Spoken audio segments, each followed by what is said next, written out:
En un hecho extraordinario, las y los 11 ministros de la Suprema Corte de Justicia de la Nación acudieron a la Cámara de Diputados encabezados por la ministra presidenta Norma Piña Hernández para participar en el primer foro sobre la reforma al Poder Judicial. Pidieron diálogo, tiempo y una implementación gradual de la iniciativa enviada por el presidente Andrés Manuel López Obrador y abrazada por la virtual presidenta electa Claudia Sheinbaum, y cuyo punto nodal es la elección directa por la ciudadanía de jueces, magistrados y ministros. La ministra presidenta Norma Piña aprovechó su intervención para intentar abrir una negociación sobre la iniciativa. Dijo que en la discusión no debe pesar más la celeridad que la idoneidad y que la justicia no es solo una cuestión de leyes y tribunales, es una cuestión de derechos humanos, equidad, ética y de dignidad que involucra a todas las autoridades de los distintos niveles de gobierno. Resulta esencial decirlo con toda claridad. La justicia en México no es un monopolio del Poder Judicial. Lo resalto con la mayor vehemencia, con el mayor énfasis. Pensar en una reforma al Poder Judicial implica, como mínimo, reflexionar sobre el papel que desempeña como piedra angular para mantener la paz y la cohesión al resolver de manera imparcial e independiente los conflictos que surgen en una sociedad democrática. Seamos críticos de la justicia en México. La realidad no nos permite otra actitud, pero apliquemos la crítica en la que se encuentre en el centro de esta las necesidades de las víctimas y de las y los usuarios del sistema de justicia en general.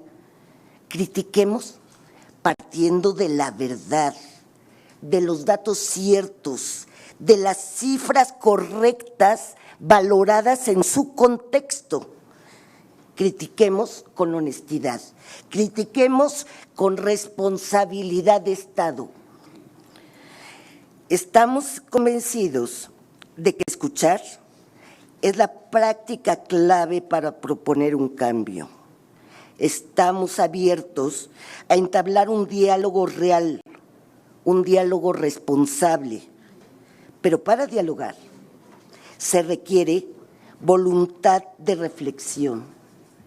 Resolvamos nuestras diferencias en el ancho camino del entendimiento, diluyendo así la idea de una decisión tomada.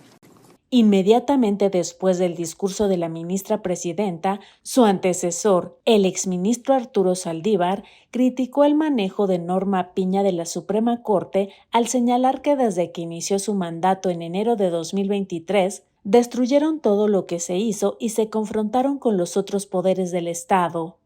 Lamentablemente, en enero de 2023 se tomó otra decisión y la decisión fue: destruyamos todo lo que se hizo y confrontémonos con los otros poderes del Estado. Y entonces se dejó de combatir la corrupción, se regresó al nepotismo como cultura, se quitaron las políticas de paridad de género y de igualdad, la escuela judicial volvió a ser el club de amigos y el Instituto de la Defensoría Pública el patito feo del Poder Judicial. Pero sobre todo se acrecentó la lejanía con el pueblo de México. La Suprema Corte se convirtió en defensora de las élites, de la oligarquía, de los poderosos, de la comentocracia, de la derecha. La Suprema Corte decidió otorgarle a la oposición en una suspensión, en una sentencia, lo que habían perdido en las urnas. Y esto lo dije en el Pleno de la Corte, siendo ministro en funciones. Pero lo peor, decidió intervenir en el proceso electoral de manera descarada con los hechos que hoy son públicos de todos nosotros. ¿Cómo se hizo todo esto? con la máscara de la supuesta independencia judicial. Somos independientes y podemos hacer lo que queramos y no tenemos que darle explicaciones a nadie. Pero olvidaron que el pueblo no es tonto. Y el pasado 2 de junio, el pueblo mandó un mensaje contundente de que se requiere una profunda reforma judicial y que requerimos una justicia diferente. ¿Cuál fue la posición de cada uno de los y las ministras de la Suprema Corte de Justicia de la Nación? El ministro Jorge Mario Pardo Rebolledo dijo que el esquema para elegir estos cargos por voto directo de la ciudadanía no le parece idóneo, aunque aceptó que puede realizarse poco a poco. Independientemente de que en lo personal no comparta que ese mecanismo sea el más idóneo para garantizar los distintos derechos que la Constitución protege, ni la independencia y autonomía de los tribunales federales, me parece que la implementación de ese cambio trascendental como se propone, es decir, sustituir en un solo momento a más de 1,600 personas juzgadoras federales, además de la totalidad de las ministras y ministros de la Suprema Corte de Justicia de la Nación, generaría un desajuste importante en el funcionamiento e integración de los órganos impartidores de justicia federales, en los que, como todos conocemos, se encuentran procesos judiciales en trámite y corren cotidianamente plazos para definir en distintos supuestos la situación jurídica de las personas que acuden a ellos.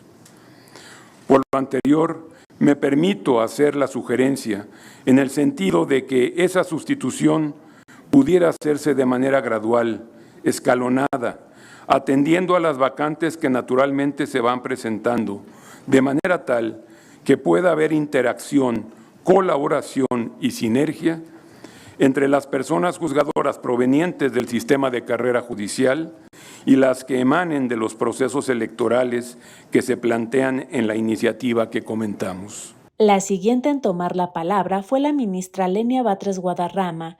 Ella se posicionó a favor de la reforma al asegurar que en el Poder Judicial de la Federación las puertas están abiertas al tráfico de influencias y cerradas al pueblo de México. Dijo que además de elegir a las personas juzgadoras por voto popular, propone agregar otras medidas.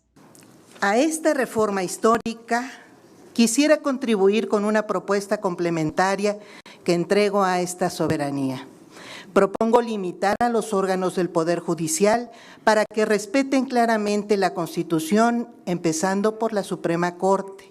Limitar sus interpretaciones y resoluciones, absteniéndose de revivir normas que el Congreso de la Unión ha abrogado y derogado, y de emitir estándares, lineamientos o parámetros dirigidos a regular la función ejecutiva o legislativa.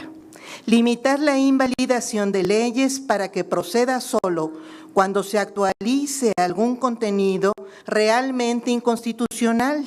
Eliminar la invasión judicial en nombramientos de funcionarios de la administración pública y de magistrados de tribunales administrativos o agrarios. Transparentar la actuación de los órganos jurisdiccionales, abriendo las sesiones de la Suprema Corte, publicando los proyectos de sentencia e incorporando la realización de audiencias públicas en las que puedan manifestarse actores que no sean parte en los juicios. Suprimir la manipulación de tiempos de resolución y la asignación arbitraria de casos a ministras y ministros en la Suprema Corte. De acuerdo con nuestra Constitución, no existe la supremacía judicial, sino la supremacía constitucional y el equilibrio de poderes. Luego habló el ministro Juan Luis González Alcántara Carrancá, quien se posicionó en contra al referir que de aprobarse esta reforma tal y como está, no ofrece solución a los problemas que aquejan al país, pero sí pone en riesgo el acceso a la justicia independiente e imparcial para millones de personas y propuso que el voto directo de la ciudadanía sea para decidir la continuidad de las personas juzgadoras. Hay un reclamo innegable de justicia, un reclamo de justicia que no encuentra remedio en el modelo actual y la ciudadanía acudió a las urnas para no votar esta reforma en específico, pero sí para apoyar un modelo nacional que exija la justicia como un valor primordial. Por ello, es latente la necesidad de las reformas a los poderes judiciales. Considero que de aprobarse en sus términos, la reforma no ofrece solución integral de los problemas que aquejan a la justicia de nuestro país a nivel federal y muchísimo menos a nivel local. En contrapartida, la iniciativa sí pone en riesgo el acceso a una justicia independiente e imparcial para millones de personas, para millones de mexicanos. No obstante, ya no es momento para negacionismos ni para críticas generales, sino para contribuir, para dialogar con los objetivos y con los retos identificados en la iniciativa. El ministro Javier Lainez Potisek igual se posicionó en contra y aunque reconoció que el Poder Judicial tiene fallas que deben ser atendidas, dijo que se niega a creer que la carrera judicial en México solo haya traído corrupción, impunidad o tráfico de influencias. Considero que la elección, pues mi punto de vista personal, por votación popular no es la solución a los problemas que aquejan al Poder Judicial Federal y permítanme ponerlo sobre la mesa como tema de discusión. Yo temo que esta propuesta pueda agravar drásticamente estos problemas. Por supuesto que quienes resuelven los asuntos jurisdiccionales se deben al pueblo. Sin embargo, el compromiso con la ciudadanía implica que el juez actuará con total imparcialidad y en estricto apego únicamente a la ley. El método de elección popular, por propia definición y naturaleza, busca generar un compromiso con el elector. Eso lo saben ustedes mejor que nadie. Esa es la esencia.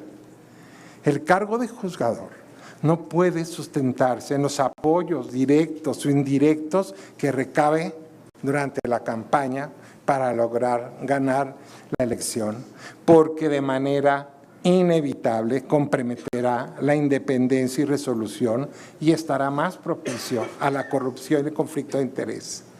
¿Cuál es el aliciente para un juez de prepararse, especializarse para buscar su ratificación y la permanencia en el cargo si conoce de antemano que su reelección y ascenso depende de la contienda electoral?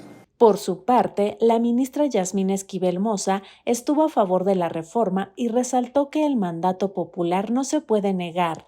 Su propuesta fue parecida a la del ministro Pardo Rebolledo, que las elecciones populares de juzgadores sean sucesivas para renovar todos los cargos que queden vacantes de manera escalonada.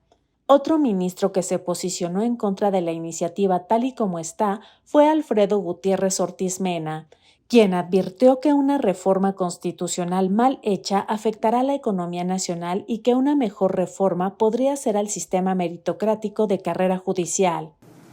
Asumiendo que el poder reformador de la Constitución decide instaurar un modelo de elección popular de jueces y magistrados, es importante considerar el impacto económico de un mal diseño.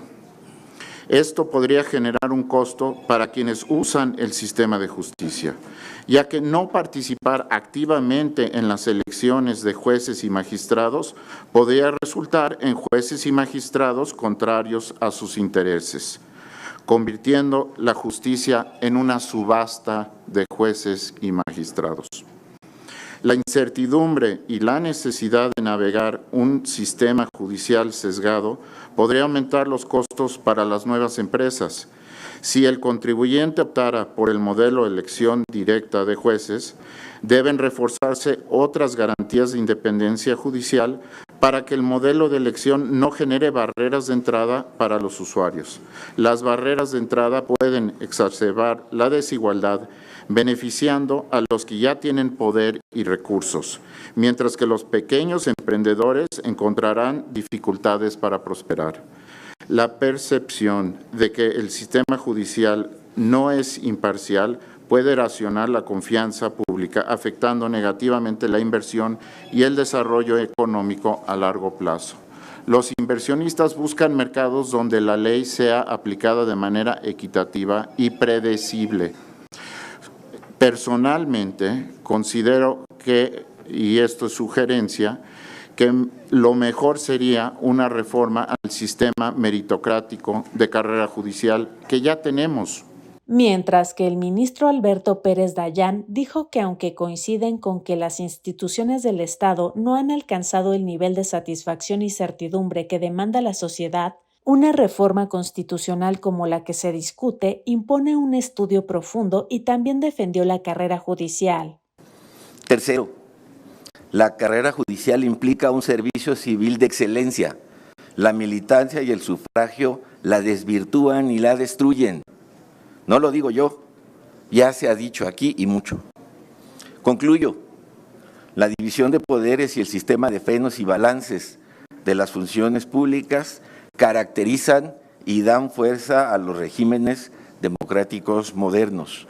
México no debe ser la excepción.